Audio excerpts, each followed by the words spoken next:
We're counting down the minutes to the first pitch of today's game. Yes! Who's in the starting lineup? Come on, son. You got to get out there and take the mound. It's game time. What does the skipper have to say? It's an attitude. You got to be willing to defend. You got to be willing to base run, or you can't play here. It's the leadoff show powered by the Potawatomi Sportsbook with Tommy Wortz on the Wisconsin Sports Radio Network. It is the leadoff show. Tommy Wortz here with you live from the Wisconsin Sports Radio Network studios, powered by the Potawatomi Sportsbook. Milwaukee Brewers back in action today. It'll be game one of a three-game set with the Tampa Bay Rays. Kyle Harrison making his Brewers debut, going up against Nick Martinez, old friend from Cincinnati, now with the Rays. 6:40 first pitch from American Family Field, game number 4 on the season. A couple of transactions to get to. Luis Matos added to the 40-man roster after being traded. Sammy Peralta DFA'd, plus a lot more news to get to about this Milwaukee Brewers team today. Looking up, and it is gone. It's almost time for the first pitch. Let's see who's in today's starting lineups. Brought to you by Lakeland University. Experience it your way. Visit lakeland.edu. It's the leadoff show powered by the Potawatomi Sportsbook on the Wisconsin Sports Radio Network. Yeah, let's start things off with the visiting Rays. Yandy Diaz, the DH, will lead things off. Ryan Velotti in right field will bat second. Jonathan Aranda at first base will bat third. Junior Caminero at third base for Tampa Bay in the cleanup spot. Ben Williamson at second base will bat fifth. Johnny DeLuca in center field bats sixth. Nick Fortes, the catcher today, bats seventh. Chandler Simpson in left field will bat eighth. Carson Williams is the shortstop. He rounds things out for Tampa Bay. Now the lineup for your Milwaukee Brewers. Bryce Terang at second base leads things off. William Contreras is catching, batting second. Christian Yelich back in the lineup today. The DH will bat third. Luis Rengifo at third base, batting fourth today for the Crew. Jake Bowers at first base will bat fifth. Sal Frelick in right field will bat sixth. Garrett Mitchell is in center field today. He bats seventh. David Hamilton is the shortstop, batting eighth. And rounding things out for the Crew in left field, it's Brandon Lockridge. Well, I told you I wanted to get you guys caught up on a couple of things that happened today. A surprisingly busy day for the Milwaukee Brewers on day 4 of the new year. And we saw another trade. Luis Matos. If you remember him, you remember that name. He torched the Milwaukee Brewers as a member of the San Francisco Giants in that series last year. He is now being traded over to Milwaukee for cash considerations. Probably was going to be DFA'd by the San Francisco Giants. 24 years old. He's an outfielder. He's been added to the 40-man roster. I'm assuming it's just some insurance. He's not up on the big league club yet, but we will see Luis Matos at some point this season, it sounds like, for the Milwaukee Brewers. And in other news, an extension given out today, not to a major leaguer for the Milwaukee Brewers, but yes, Cooper Pratt. If you've been listening to the Wisconsin Sports Radio Network, Cooper Pratt signing an 8-year deal worth just north of $50 million with 2 option years for an additional $15 million apiece. So in the latest from Adam McCalvey there, the news, I believe, was Bob Nightingale at first. John Heyman had the contract details, but the Milwaukee Brewers pulling a trick out of their old bag like they did with Jackson Chourio to lock him up long-term while he still had prospect status. Cooper Pratt now getting the same treatment, the shortstop, number 62 prospect in all of baseball, according to MLB Pipeline. He is the Brewers' number 4 prospect in the system. No MLB experience so far, has only had a handful of ABs at the AAA level. Cooper Pratt here for a long time, and now his service clock can get started pretty soon as well. I would be shocked if we do not see Cooper Pratt at some point with the big league club now this season, and maybe the leash getting a little bit shorter for a couple of other guys during that stretch too. What does it mean for the future? Well, obviously they're going to try to do this with prospects above, like Jesus Madej, Luis Pena, Jet Williams. Based on what they have seen from Cooper Pratt, Will they try to do the same with those guys along the way? I think a lot of people would love to see a Mizorowski extension if they can try to work something out with all the team control they have on him. But Cooper Pratt, the latest, he will be with the Milwaukee Brewers for nearly a decade now after the contract extension agreed upon today. That's the news for today based on the transactions so far for the Milwaukee Brewers. They'll be taking on the Tampa Bay Rays at 6:40 today, first pitch. However, in the first segment of every leadoff show, if you're brand new here on the Wisconsin Sports Radio Network, we always go back over the game before, and what an amazing one from American Family Field yesterday. Did you miss the last game? Did you miss what was said after the last game? It's time to rewind. It's the Leadoff Show, powered by the Potawatomi Sportsbook on the Wisconsin Sports Radio Network. It was Brandon Sproat making his Brewers debut going up against Anthony Kay of the Chicago White Sox. Sproat started off pretty rough in this one. He walked Meadroth, the first batter. Murakami walked. That was kind of the least amount of damage he could do. And then after a single from Miguel Vargas, the bases were loaded. Colson Montgomery was up at the plate. A grand slam. In the first 4 batters, 4 runs had come across for Brandon Sproat in his Milwaukee tenure. However, the Brewers were not out of this game yet. In the bottom part of the first, Bryce Terang would ground out. William Contreras would get things started with a double for the Crew after a line out from Luis Rengifo. Hey, Gary Sanchez, welcome back to Milwaukee. In all year. This one driven to left. It's back, and he cuts the deficit in half. One swing, and it's 4-2.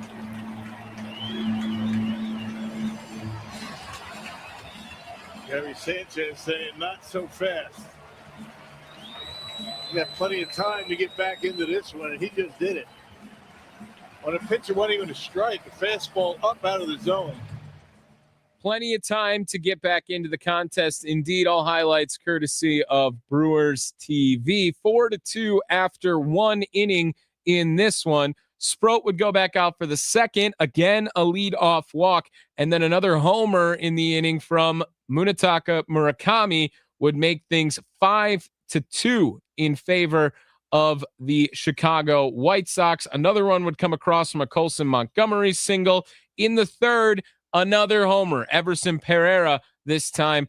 3 innings, 3 home runs, 7 earned runs in the contest for Brandon Sproat. It was a forgettable debut indeed, in which his final line, 3 innings, 6 hits, 7 earned, 4 walks, 3 strikeouts, and 3 homers allowed in his debut with the Milwaukee Brewers. Now we'll jump ahead a little bit in this one because the bullpen was phenomenal in this game for the Milwaukee Brewers.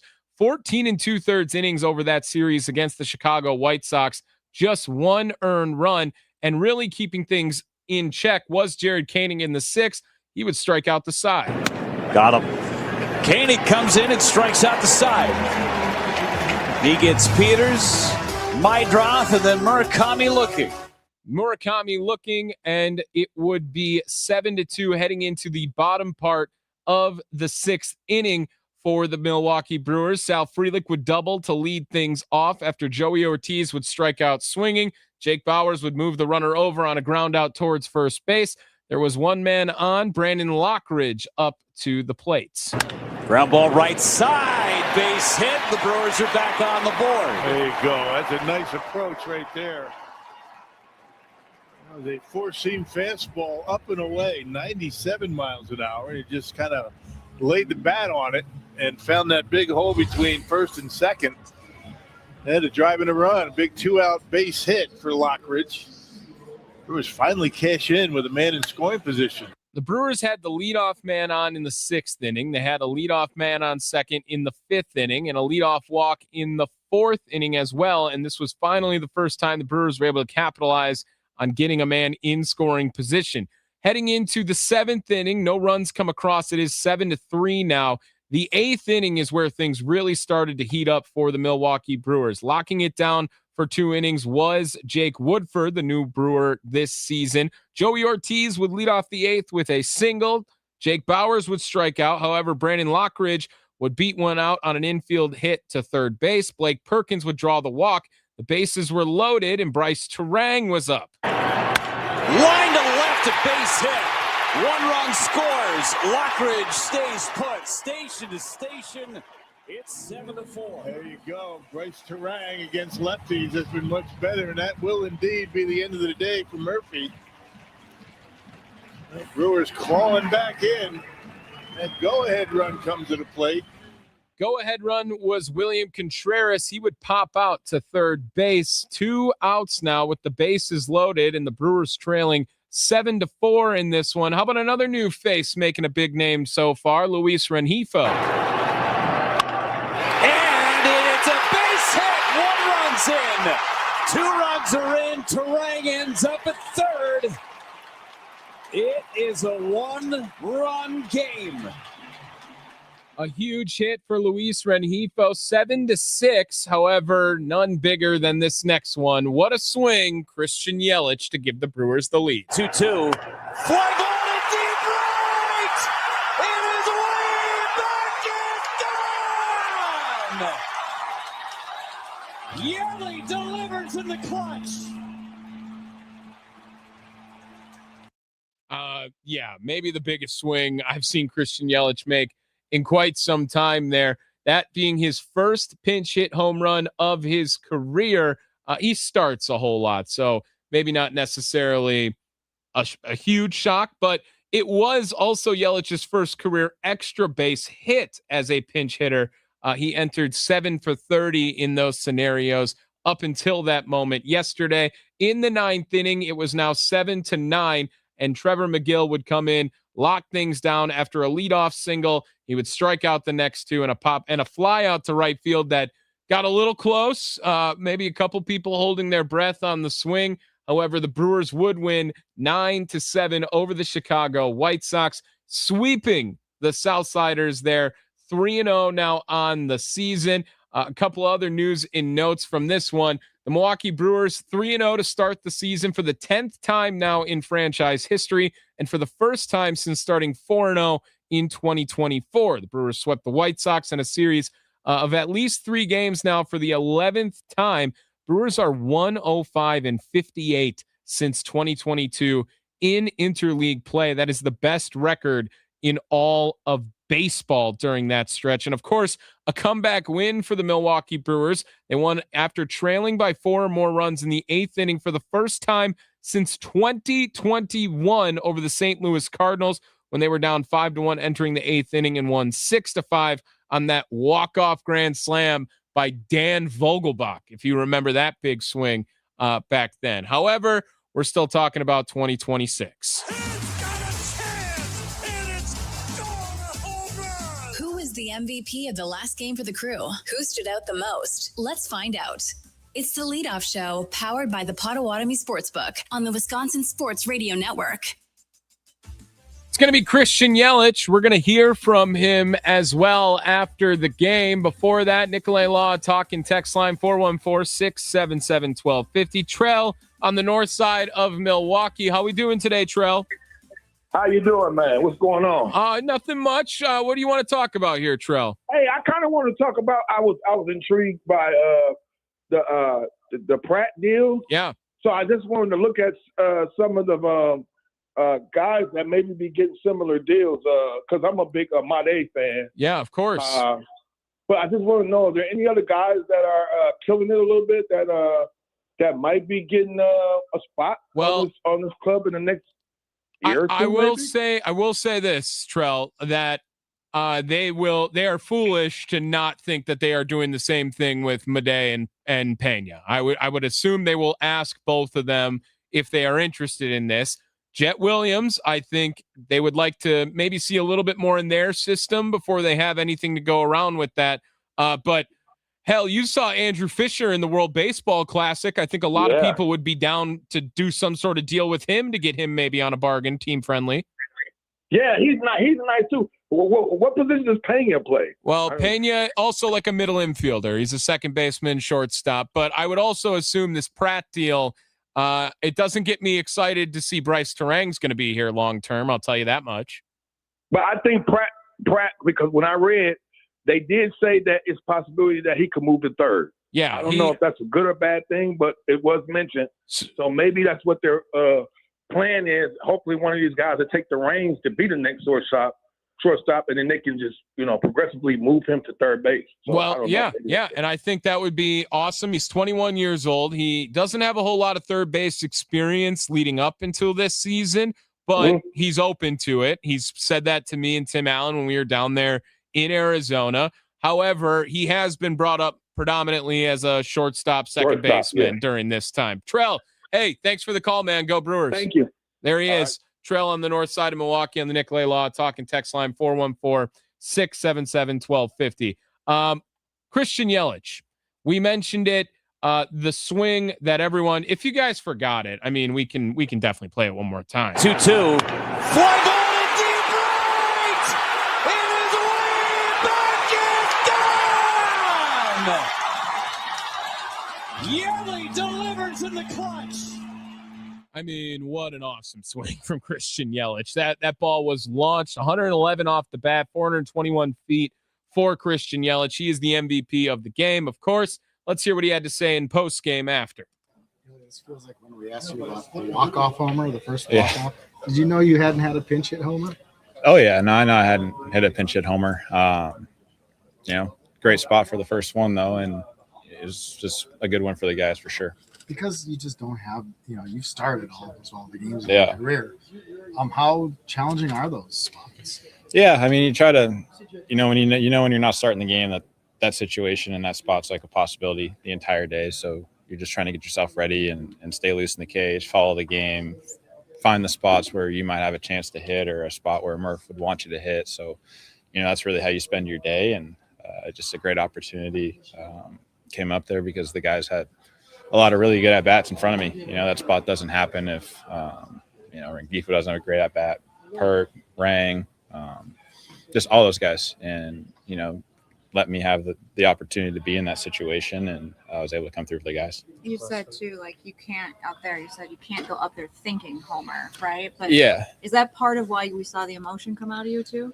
Well, I mean, we just kind of battled all day. We got off to a tough start, got behind early, but, the guys – kept talking in the dugout the whole time. Like, let's just get this thing close, give ourselves an opportunity at the end to, be in it and keep grinding. And we had a lot of good at-bats today. We just, didn't cash in some opportunities, and then we just kind of kept putting the pressure on with really good at-bats there. And, when I got up, tying run was on third base, so I was just trying to have a good at-bat, hit something hard, put a good swing on something. And homer was, not on my mind at all. It was just, get a good pitch to hit, put a good swing on it, put together a really good at-bat here, and kind of just got a mistake pitch and put a good swing on it. And, the rest kind of happened. Was that a bad flip or a bad drop? What are we talking it was a drop. Yeah. I kind of just got it kind of just worked out that way. That's how my follow through was. And then, Sal was pretty much from me to you screaming at me from the on deck circle. So, it was a cool moment and just a really big win for us today. And then you hear your name. Yeah. And chanted and you get the pitch. I mean, that completes it for you, right? I didn't hear it all. Those situations, you're so locked into what you're trying to do that, especially with two strikes, you don't hear anything. It's really weird. The stadium's loud, but you don't hear it or feel it because you're kind of just locked in on your approach and what you're trying to do. And then after it all happens, obviously you can hear it. But you mentioned approach. You're obviously pretty even keeled, Christian. How do you compartmentalize the emotion in the way you go out of situation? Yeah, well, in that situation, you don't really want to get caught up too much in the emotion. You just want to be thinking about your process, your approach, what you need to do. It was nice that I had faced him last night, my last at bat. So kind of had a little bit of that to go back on of what I was going to see and how it felt last night. So you kind of just try to take that into that at bat and put a good swing on something. And then is it a release of emotion? Yeah. And then obviously when that's what the result is, you're going to be pretty fired up for the guys just because of how the day went, the situation in the game, the spot, just everything. So it was a cool moment for sure, and happy we got the win. You talk all the time about how every year, every team is different, but an early win like this to be able to come back, what does that do for the group? Yeah, I mean, it's kind of just who we are. You know, we got a lot of the same guys from last year, and you know, not that we want to keep talking about last year or anything like that, but we're an experienced group together that's kind of been through the ups and downs of the seasons, and we've been behind in games and come back and won, and that's why most of the guys today, or basically everybody, was talking about like, we're fine, we're going to be in this thing, like just chip away. Like when you're down 4-0 in the first, it seems like a lot, but you still haven't even hit yet, and you still have 9 innings to make it a game. So the game's not really decided yet. And, you're not trying to get 4 right away. It's like, hey, if we can get 1 here, 2 here, like you feel really good about where you're going to be at in the day. And the guys just kept battling. And that's why it was such a cool one. Wins and losses are what they are at this point of the year, as we learned a year ago. But what about the importance of kind of establishing what your offense is, what it has to be, the at-bats, the making the other guys? Yeah, it's just about putting together quality at-bats. And like over the course of the 6 months, like that's going to lead to good things if you can make sure that you keep having quality at-bats. Like you said, it's still March, so we have a long way to go. You don't want to get caught up too much in like the 3-0, 0-3, like as you saw last year. Like we got to the worst start in baseball history, run differential wise. Like nobody was worse than us through 4 games in that stat. So last year ended up being fine in the end, and we still have a really long way to go here. So like good couple days for us, but you got to keep focused and stay present and just try to make sure that you're doing what you need to do every day to try to win and take them one day at a time. You don't want to get caught up too much in what you have in front of you or what happened behind you. It's just, hey, stay present and keep grinding. And the guys had great at-bats all series, and we were able to put a lot of pressure on the other team, and that's kind of what led to the offense. When your offense is going right, how would you sum it up? It's just quality at-bat after quality at-bat after quality at-bat, and lots of pressure. Is like, even if you get out, don't be an easy out. Make them earn it.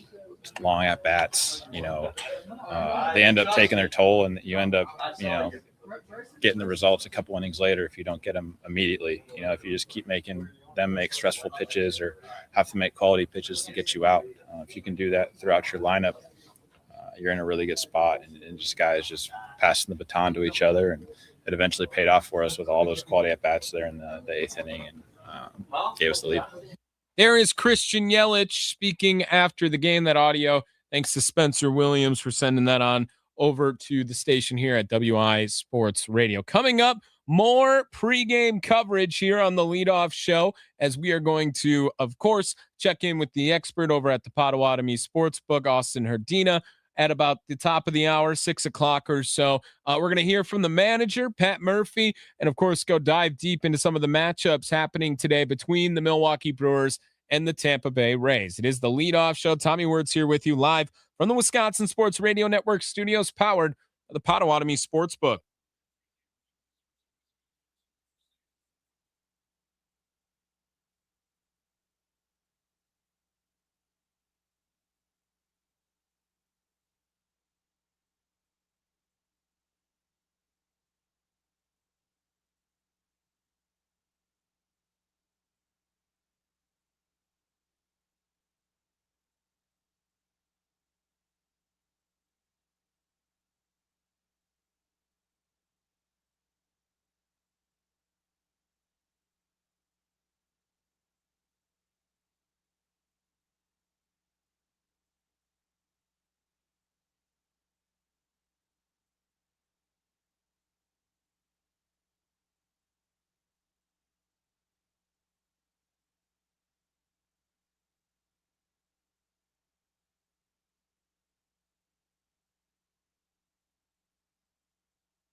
Looking up, and it is gone. It's almost time for the first pitch. Let's see who's in today's starting lineups. Brought to you by Lakeland University. Experience it your way. Visit lakeland.edu. It's the leadoff show powered by the Potawatomi Sportsbook on the Wisconsin Sports Radio Network. Welcome back. Tommy Wortz here with you for the leadoff show, getting you ready for Brewers Rays game number 1 of the new series after the Brewers sweep the Chicago White Sox over opening weekend. Lineup for your Milwaukee Brewers, in case you missed it already. Bryce Terang leading things off. He'll be at second base. William Contreras is catching, batting second. Christian Yelich, the DH, will bat third. Luis Rengifo at third base bats fourth today. Jake Bauers at first base batting fifth. Sal Frelick in right field will bat sixth. Garrett Mitchell is the center fielder batting seventh. David Hamilton at shortstop in for Joey Ortiz today. And Brandon Lockridge will be the left fielder while Kyle Harrison makes his Brewers debut on the bump. Line drive, base hit, down the left field line. Let's see what the skipper has to say heading into today's game. Let's head to the coach's corner. It's the leadoff show powered by the Potawatomi Sportsbook on the Wisconsin Sports Radio Network. Brewers manager Pat Murphy speaking to the media earlier today, getting you ready for Brewers Rays game 1. A little bit of Cooper Pratt nuggets sprinkled in there as well. Here is the manager, Pat Murphy, before today's game. What do we got? Tell me the questions to the answers. Adam, you're back in your old spot. Yeah, is that all right? Well, I mean, I've heard a lot of dumb questions coming right from that area. Well, I'm going to ask a smart one now because I'm not going to ask you about a player signing a contract because you can't talk about that because it's not a done deal. I don't know anything about it. Good, because... Or is that a lie? You do know about the player. Can you tell us, after having a second spring in big league camp, what you like about the player? About who? Cooper Pratt. If you're asking me a question about Cooper Pratt, yeah, what's not to like? I mean, aptitude. He's a baseball player. He's a good baseball player. He's got a ways to go. He's got to develop. Great human, worker. Yeah. Hope I'm around when he gets to the big leagues. When you say work to do, are you talking offensively? Do you feel defensively he's there? I don't think you're ever there until you've played in the big leagues. Like they got to get here and they got to make the adjustment to this game. And the game's much different up here than it is in the minor leagues. And to try to describe it as well, it's much faster up here. That's not just the easy. That's an easy way to say it. There's just so much more to it, and it's kind of like maturity. You just have to go through it. What would you like to see him kind of add this year as he works his way through the season? Well, he's got to take care of AAA. He's got to do really well and kind of be on time in AAA, both defensively and offensively. And there's so much to learn in this game when you're early 20s. There's so much to learn. So. Murph, how do you see Luis Matos fitting in now, and what do you know about him? I mean, I watched him run around the bases against us. Yeah, I haven't given much thought to it, to be honest with you. I hear he's a great kid, and I heard we acquired him. I don't know if that's official or not. I have no idea. Okay. Don't know if he'll be on our team. I don't know anything about it. Right-handed bat, Murph, are those pretty valuable right now in general? Like with the losses you had? Like I said. You know what I mean? Yes. I had to do that to you. Yes. How did you, after seeing yesterday's game, how the early innings went, what is your assessment of how your club right now might match up against lefties? Yeah, I mean, I think we can match up against lefties. I think there's some of our lefties can match up against lefties. but it was a day for Jefferson to make his debut, and it was a day for Yelly to be off after the way he's been going after it.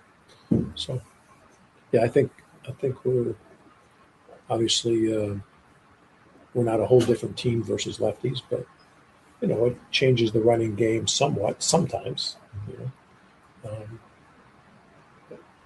You got to deal with it. How did you like the way Carroll just handled the behind the plate responsibilities? Thought he was great. Absolutely great. Ready for it. I have no doubt if that kid's on our team, I have no doubt that he can help us.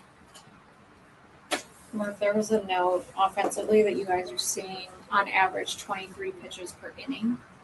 Does that stand out to you at all about what has happened with the results? Yeah, I mean, that's it. You try to run the pitch count up, not by being passive, just by being convicted on what you want. And that's when you're seeing 23 pitches an inning, you're having a good offensive day, I promise. Miguel Anybody want a minute? A little more snack there. Was there one? I'll take one. Thanks. Miguel said, like, after the game yesterday, that it's got to be frustrating when every guy is, if he was pitching to the lineup, but it's frustrating when every guy is seeing 7 pitches, or it feels that way anyway. Yeah, I mean, strike ball is part of offense. You got to be able to discern strikes and balls, and hitters that do that can drive you crazy, and you can't let it. Just throw strikes, but it's easier said than done. But yeah, I think our offensive approach is a work in progress, but I think we're moving in the right direction. I think we have the right type of guys, but the big leagues is competitive. You lose 2 guys in your top 5 offensive players, it's hard to replace. Have you guys done a good job, in your view, on the ABS so far? Small sample set. I don't think anybody's done a good job with that. Even if you've gotten some right, it's just going to take some time to understand when, and then understand what's a strike and a ball, especially from a hitter standpoint, but even from a catcher standpoint. Mark, you said yesterday that you had Brandon Sproat penciled in the rotation from the beginning. Kyle Harrison making his first start today. Did you have him penciled in at the beginning as well? What impressed you the most about him throughout camp to keep him in the rotation spot? Well, we don't use spring training as a tryout, for one. And but what impresses me is that he's capable. He's done it before. He's very capable of getting right-handed hitters out as well as left. And his stuff is at times very good. Now he's got to learn to mature and become a major league starter. But this is the land of opportunity. We give those young people the chance. We bet on those young people. We put them through the car wash, and usually after Hokie and Henderson get their hands on them, that usually they come out better. So. Is his mood? What is his temperament like? Is he pretty cool, calm customer for Harrison? Is he, like as far as getting started, whatever, 24 years old? Is he pretty much within himself? You don't have to say much to him, or what is it? Yeah, I mean he'll have his emotions going pretty high, but he just watched the kid go out there and let his emotions beat him pretty much, and couldn't get himself on track. So I think that'll help teammates help teammates. I think that'll help them realize we have a good defense, but you got to let them work. We're speaking of Stroke yesterday. You made that long visit in the first inning. What goes through your decision process to do that, and kind of what was your, reasoning behind it? He said it was really reassuring when we talked to him. Did he? Yeah. You guys didn't audio tape that, did you? And that might have hurt my reputation. No, it was more about, hey man, you can't change the past. This is about the Brewers. You know what I mean? This isn't about Sproat. It's about the Brewers. And I don't think it was any words of wisdom but I wanted to let him know it was coming from me, that this isn't a matter of, I'm not going to talk about your delivery and your mechanics, which had some issues too, but I'm going to talk about more. You need to get your head in this right this second. So it was no great words of wisdom, I don't think. Or if you see some similarities in that team over there that you're playing tonight, the Rays, do you I guys? don't really know or them. I not don't know them that diving? well. I mean, yeah, they run a lot and they take advantage of, we've been diving in all day. We've been there at 10 o'clock this morning. So, yeah, I mean, similarities, I don't know their players. I don't pretend to know them. We know some tendencies, and they're a very good team, obviously. Defensively up the middle is not new, but I just shake my head sometimes at Me how too. good you have been and continue to be. The play Joey made yesterday, the play he made 2 days ago, the redirect, and just the time that it takes for him to the ball to touch his leather and get it out and get it somebody else's leather is amazing, that redirect. And then the play he made the other day in the hole, perfect throw, and then Bryce's turn. That's a gift, man. That's special. You ever think back to that time where you were considering the flip flop, Mm-hmm. and maybe this worked out all the time the way it was meant to be? All the time. You feel it would have been as good the other way around? I do. I think it would have been just as good the other way around, but it's more about really Bryce's ability. See, when the ball goes through the right side, runners go from first to third. When it goes through the left side, usually runners only go one base. So that has something to do with it. Mm-hmm. There's other factors, but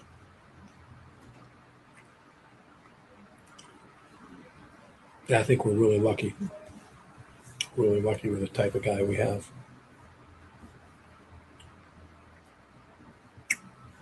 Kurt had a good story. Kurt did? Yeah, in your clips, which Where's you he don't at? read. He's not here. That's here. He wrote a great story about Sal yelling "Dragon." The hitter. Kurt wrote that story? Yeah. Drag him? Drag him. Oh, what could he write? He doesn't know anything about it. He asked Sal about it. And Sal's not going to tell him the truth. These guys don't tell you the Sal truth. had a great quote about When do you wanting guys figure this out? Sal had a great quote about wanting to drag the pitcher to hell, which I thought was like one of the best quotes of the year. Really? You didn't like that? No, I do like it. I know about it. It's kind of a thing. We've had it been going on for a couple of years. You guys are a couple of years late. He said it last year too. Oh, you did? Well, we're a little. Did he give farther Jason away. Lane? We don't have the benefit of your perch. Did he give Lane credit? That's a laner. It's a great description of what you guys are trying to do. Like Yelich said this yesterday too. When you make an out, make it a hard out. Yeah, make him feel it. Make the opponent feel it. Yeah. We talk all that mess. We talk in here, and I can be excited about it. You got to go do it every day. When you do that 161, it takes the life out of you. You know what I mean? It just does. It's just not something you can click on every day to bring that competitive spirit every day. But you sure as hell try to. Something the Milwaukee Brewers have done a great job on, bringing the competitive spirit every day. Drag them to hell. Yeah, I'm all in on that. There is Pat Murphy speaking to the media earlier today. Got another break to get to here, but on the other side, you heard him mention Brandon Sproat. Going to try to play you some of that before we get to Austin Herdina over at the Potawatomi Sportsbook. Of course, getting you caught up on all the matchups as well with a little eye on the enemy with the Milwaukee Brewers and the Tampa Bay Rays. It is the leadoff show. Tommy Wortz here with you live from the Wisconsin Sports Radio Network studios, powered by the Potawatomi Sportsbook.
Looking up, and it is gone.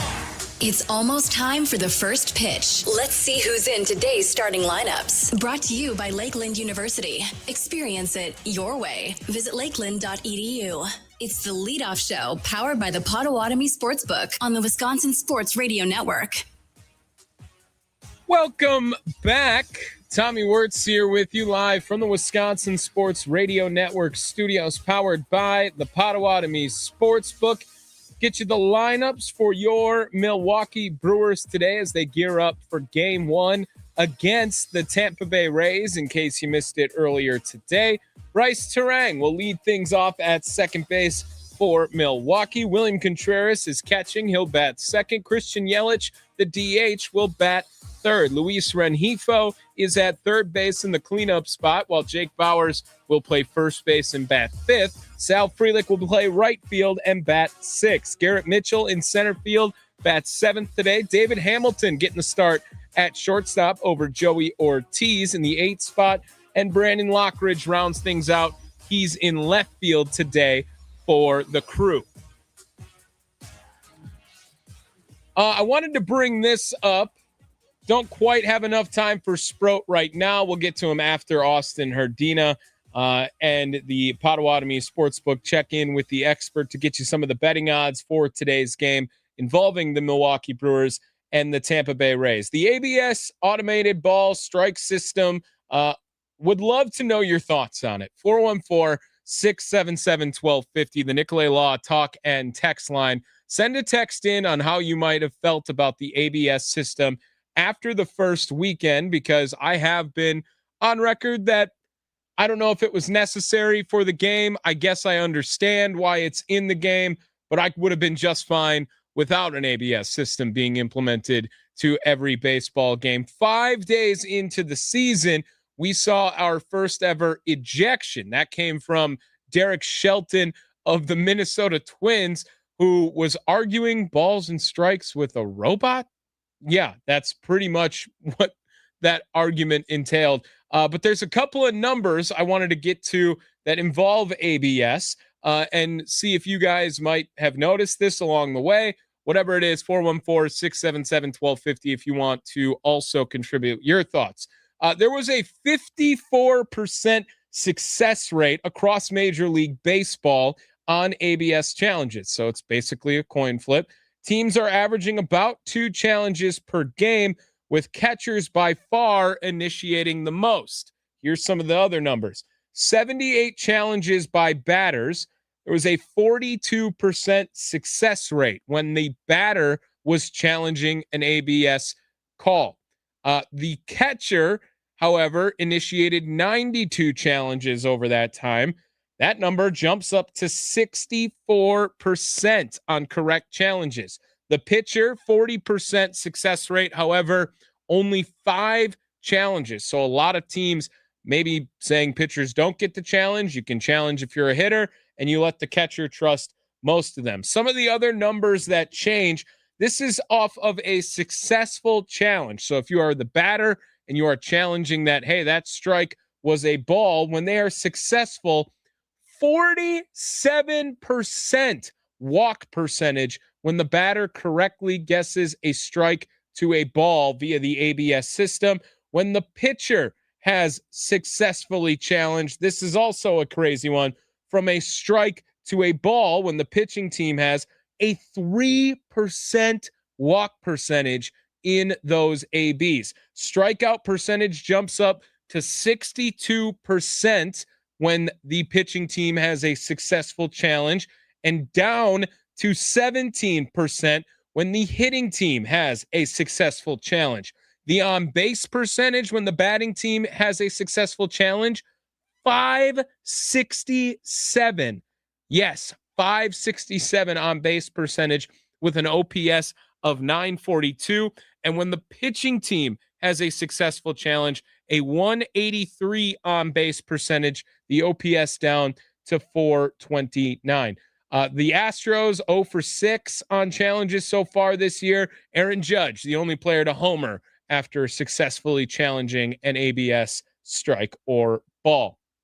That was just some information I had out there. Would love to know how you feel about the ABS ball strike system. 414-677-1250 if you want to be a part of the show. Coming up later on in the program, we are going to talk to Austin Herdina over at the Potawatomi Sportsbook. On the other side, get you some of the betting odds if you want to get any action on today's game.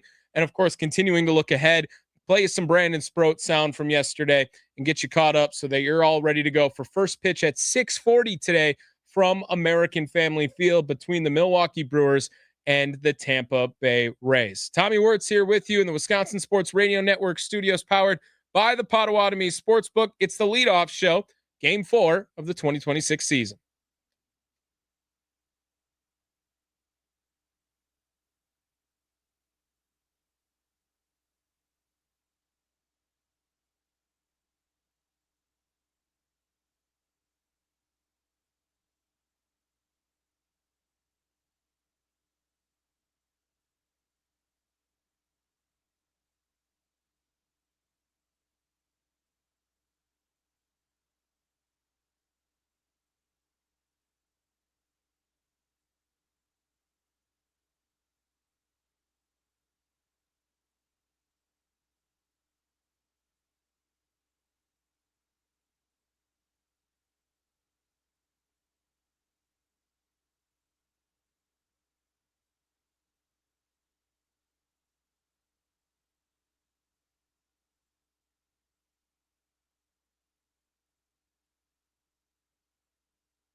counting down the minutes to the first pitch of today's game.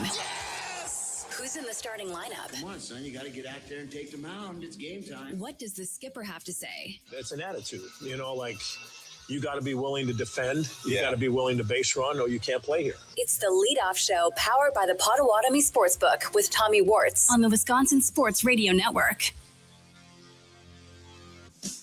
Yes, the leadoff show. Tommy Wortz here with you live from the Wisconsin Sports Radio Network studios, powered by the Potawatomi Sportsbook. Getting you caught up, getting you ready to go for game number 1 between the Milwaukee Brewers and the Tampa Bay Rays. Kyle Harrison on the bump for Milwaukee in his Brewers debut, going up against Nick Martinez of Tampa Bay. First pitch just about 38 minutes away. Game 4 of the season. In case you missed it, Luis Matos acquired today from the San Francisco Giants. He'll be added to the 40-man roster in exchange for cash considerations. Sammy Peralta, DFA'd by the Milwaukee Brewers. Let's get to the lineups again. Looking up, and it is gone. It's almost time for the first pitch. Let's see who's in today's starting lineups. Brought to you by Lakeland University. Experience it your way. Visit lakeland.edu. It's the leadoff show powered by the Potawatomi Sportsbook on the Wisconsin Sports Radio Network. Reading down the rest of the lineups here again. Tampa Bay, start with them. Yandy Diaz, the DH, will lead off. Ryan Velotti in right field will bat second. Jonathan Aranda at first base bats third for Tampa. Junior Caminero at third base will bat fourth today. Ben Williamson at second base bats fifth.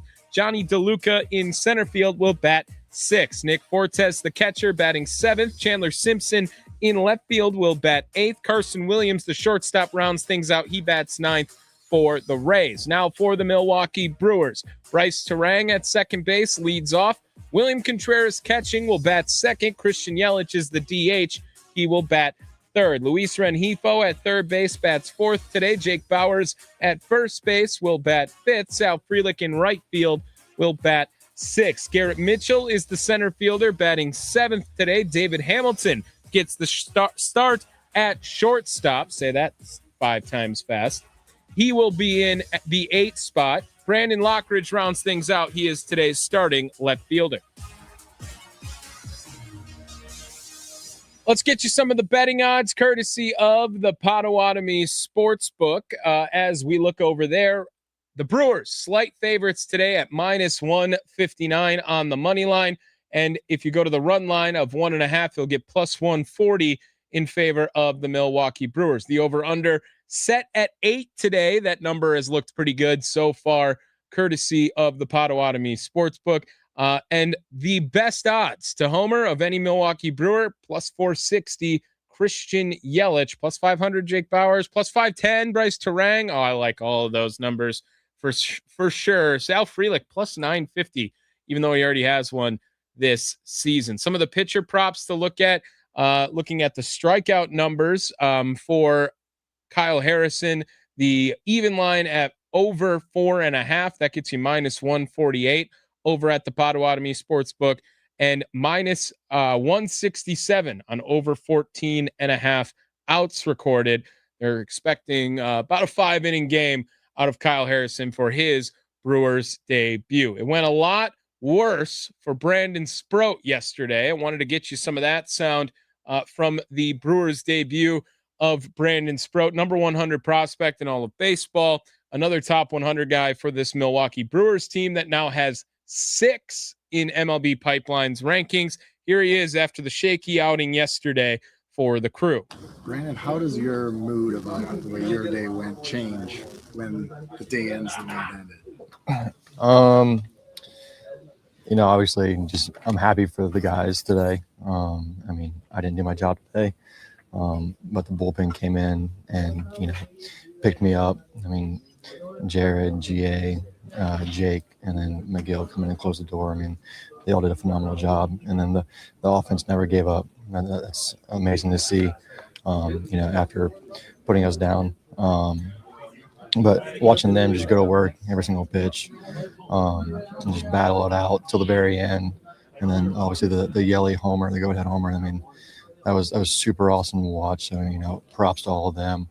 But I mean, going about the rest of the day, I mean, I'm super happy for my teammates. And then, you know, we'll come tomorrow, you know, look over it and get back to work. So When you have such a long first inning, Brandon, just what are the things that you're trying to kind of process, maybe mentally on the mound, and kind of how you want to rally after that, how you want to respond? yeah, I mean, those long innings, you know, they're never fun, but that's where you got to really kind of dig deep and just try to take it one pitch at a time the best you can. You know, just try to get some sort of quick out, some ground ball.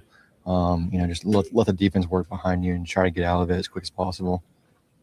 Was there something off in the delivery? What did you feel with some of the misses? I mean, delivery felt, you know, maybe a little bit off. You know, Hookie mentioned it in the dugout. Well, you know, like I said, we'll come in tomorrow and take a look at it. Brandon, from a pitcher's perspective, when you think about facing this offense when they're doing what they can do, how would you sum up what that could be like? You know, I was talking to Quinn the other day about it. I was like, these guys, they can swing it. But I mean, after watching today, and you know, like I said, you know, them never giving up, it's definitely reassuring as a pitcher. Like, hey, like even though, you know, whether you're going good or, you know, whether you have, you know, a crappy day like today, you know, you know, those guys are still, you know, battling for you. That's what's super awesome, is that this is a team. Everyone kind of pulls for each other, you know, and it never gives up. So In that first inning where it came out, what was kind of the message there, and how nice it to, you know, have him have your back there? yeah, I saw him coming out. I was like, hey, you know, let's just see what he has to say and take it as it is. But the message he gave was really reassuring. He's like, hey man, you know, obviously this isn't how you want to start it. He said, but he's like, let's get back to it. You know, let's pitch for the name on the front of your jersey. And that was definitely nice to hear. And it's okay, you know, hey, you know, I've got guys behind me that, you know, are busting their tail every single day. You know, waiting to make plays. So I'm like, you know what, let's try the best we can. Just, you know, get the ball on the ground.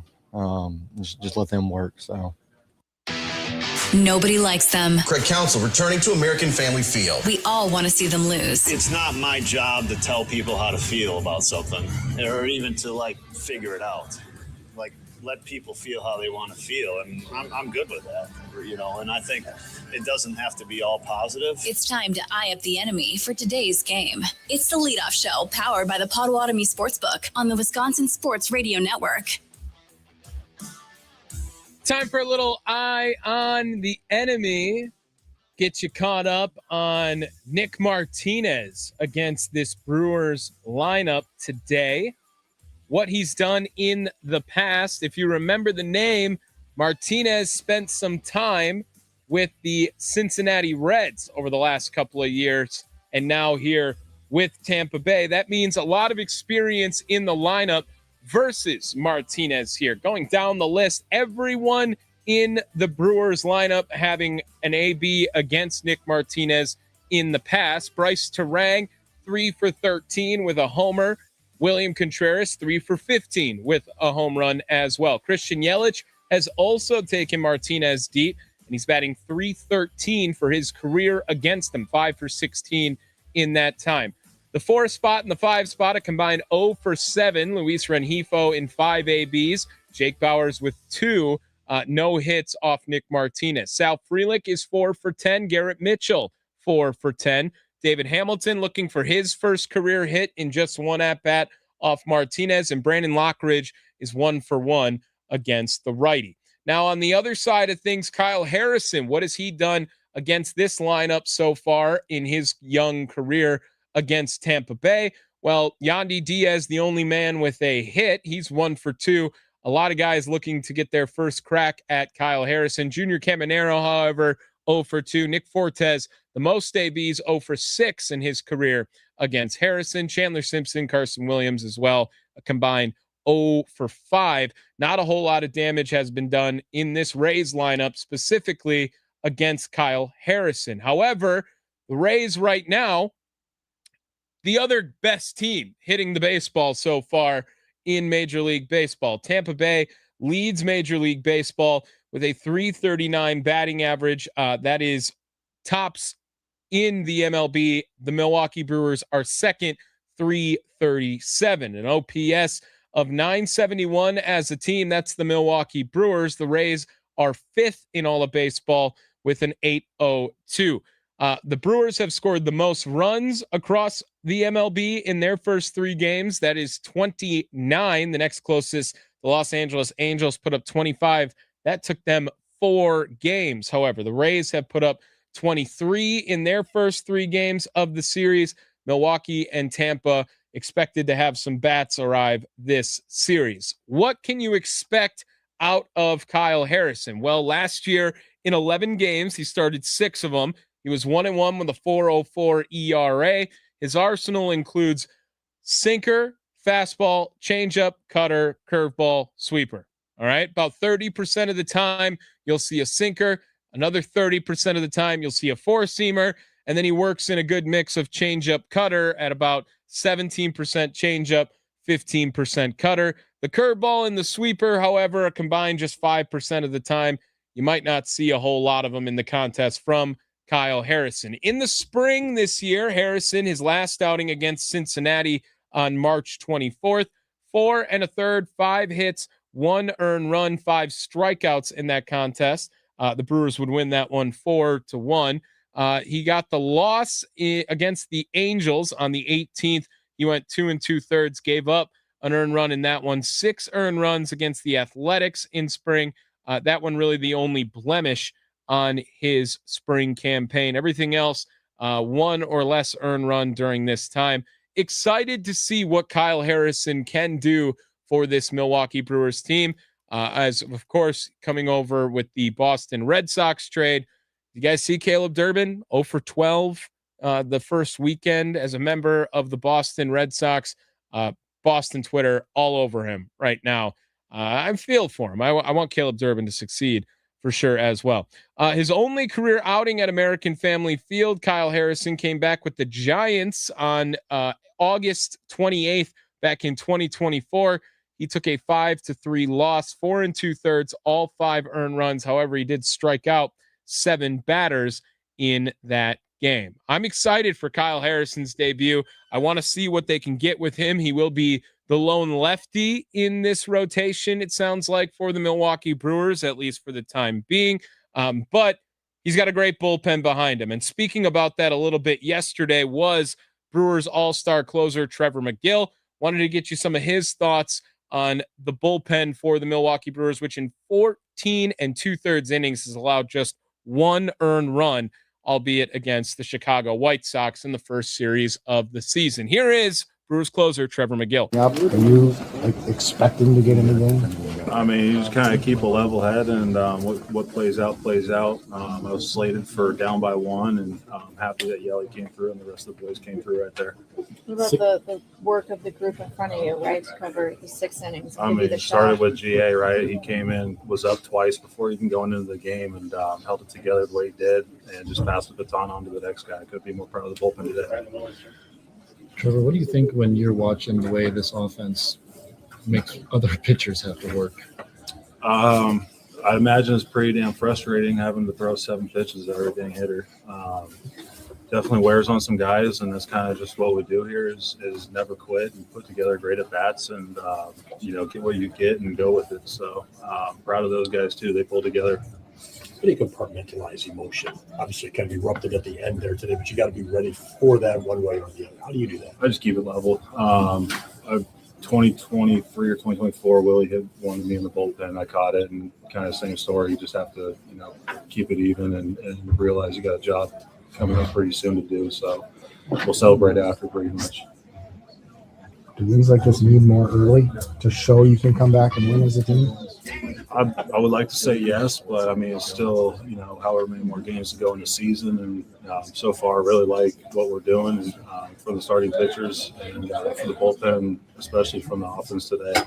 Even the defense, I mean, shit, the play Joey made today, just stuff like that, little details like that make games, go the way they go. There is Trevor McGill talking about the defense for the Brewers, helping out the bullpen, and the bullpen has been fantastic so far for Milwaukee. Oh, I'm excited for this next one. The key to building a winner in baseball is a strong minor league system. Who are the names we should know? How did they play in their last game?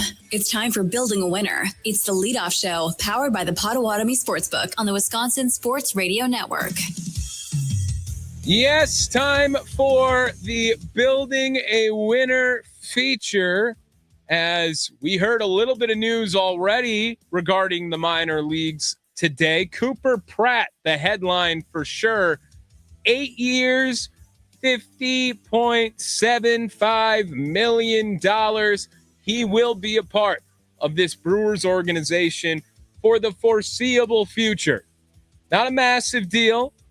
There's 2 option years at the end of it that are both club option years. There's a chance Cooper Pratt is a part of the Milwaukee Brewers in 2036. Like, what? I don't even know what I'm having for breakfast tomorrow. Supposed to tell me who's going to be on the Brewers in the next 10 years? Well, Cooper Pratt, the strongest case so far. However, we have had some action in the minor leagues too. Nashville Sounds. Nashville is the only team right now in action for the Milwaukee Brewers farm system, as the other minor leagues going to start kicking off within the next couple of days or so here. Nashville started on Sunday. Saturday. They started on Saturday, and they opened things up. Yesterday was the off day across minor league baseball.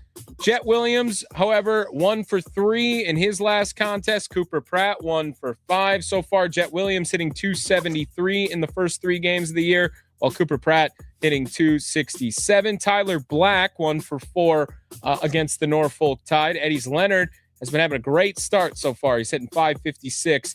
Picked up another 2 hits in the Sounds last game. Luke Adams, 0 for 3. Greg Jones, 0 for 3. Luis Lara, 1 for 4 in the contest. The Nashville Sounds would win 6-2, led by Tate Keener, 5 2/3 for him. 2 hits, 1 earned run, 5 strikeouts in his first start of 2026. Robert Gasser had a great outing in his first contest for the Nashville Sounds.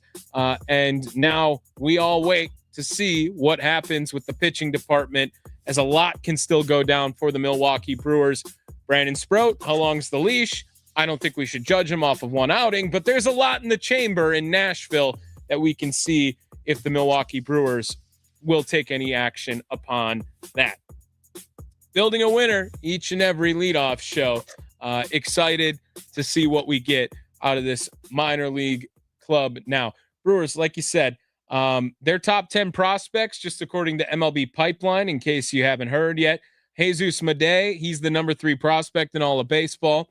Luis Pena, the number 26 prospect in baseball. Jet Williams, number 51. Cooper Pratt, 64. Brandon Sproat. Those are the top 5 for the Milwaukee Brewers. Andrew Fisher is number 6. A lot of people excited to see what he can do at the big league level. Maybe sooner than later. We talked about how a Cooper Pratt extension could lead to maybe something happening with Andrew Fisher. Logan Henderson at 7. Jefferson Caro, we just saw him in his last game, the major league debut yesterday. He is the Brewers' number 8. Bishop Letson is a right-handed pitcher. He's number 9. Marco Dinges at 10, the catcher in the minor leagues. On the other side, we'll get you the keys to the game, wrap up the leadoff show, and get you ready for Brewers-Rays Game 1. It is the leadoff show. Tommy Wortz here with you, live from the Wisconsin Sports Radio Network studios, powered by the Potawatomi Sportsbook.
Looking up, and it is gone. It's almost time for the first pitch. Let's see who's in today's starting lineups. Brought to you by Lakeland University. Experience it your way. Visit lakeland.edu. It's the leadoff show powered by the Potawatomi Sportsbook on the Wisconsin Sports Radio Network. Welcome back. Tommy Wortz here with you in the Wisconsin Sports Radio Network studios powered by the Potawatomi Sportsbook. It is the leadoff show getting you ready for Brewers Rays game number 1. Brewers lineup one more time here before the end of the program. Kyle Harrison making his debut as a member of the Milwaukee Brewers. Bryce Terang will lead things off, play second base for him, while William Contreras is catching, batting second. Christian Yelich is the DH. He will bat third. Luis Rengifo at third will bat fourth today. Jake Bowers at first base bats fifth. Sal Frelick in right field batting sixth. Garrett Mitchell back in center field bats seventh today. David Hamilton gets the start at shortstop. He will bat eighth. Brandon Lockridge in left field will bat ninth for the Crew. How does the Crew win today's game? Who needs to step up? Let's find out with the keys to the game. It's the leadoff show powered by the Potawatomi Sportsbook on the Wisconsin Sports Radio Network. Keys to the game, how we always end things here on the leadoff show. It's going to be a big deal for Kyle Harrison to get deeper than 3 innings in this contest. Brewers used Grant Anderson for 2 innings yesterday, Jared Koenig for 1, Jake Woodford had 2, and Trevor McGill closed things out. The bullpen, you get a rest day out of Abner Uribe. You got the rest day for Angel Serpa. Of course, they didn't have to use Aaron Ashby, but he did pitch in the first 2 games of the season. We will have to see Kyle Harrison go just a little bit deeper into this game in the beginning parts of it so that the Brewers don't run into these bullpen woes. Of course, on the offensive side, stay hot right now. The Brewers offense, maybe the best weekend of any other team in Major League Baseball, as they do lead MLB in hits, in OPS. Oh, hey, and in stolen bases as well. Keep doing Brewer things on the base paths as well after getting 7 against Reese McGuire the other day. The Brewers have 9 on the year. So that one game kind of being an outlier, but you know that's how the Milwaukee Brewers are going to do things all season long. That's going to do it for us here on the leadoff show. Make sure you guys tune back in after the last pitch. Make the switch to the Wisconsin Sports Radio Network. Tim Allen, myself, breaking down all things Brewers and Rays. Game number 1. It was a fantastic first weekend. I hope everyone is as glad to get Tim Allen here on the air as everywhere else in the state of Wisconsin, because truly amazing stuff.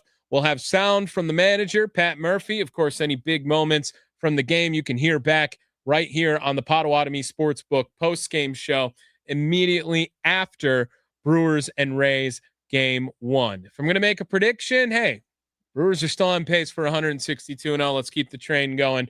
We'll go 6-1. Kyle Harrison, would love to see him shove. I'm impressed with his stuff. The Durbin trade, I think everyone can ease a little bit if they see something out of Kyle Harrison. The Brewers made 2 big trades this offseason. They replaced Freddie Peralta with a guy like Brandon Sproat, and it didn't go all that well to start. But now Kyle Harrison gets his chance to make a good first impression on Brewers fans. We'll be right here after the last pitch. Tommy Wortz from the Wisconsin Sports Radio Network studios, powered by the Potawatomi Sportsbook. We'll see you after the game, and don't forget, send them home.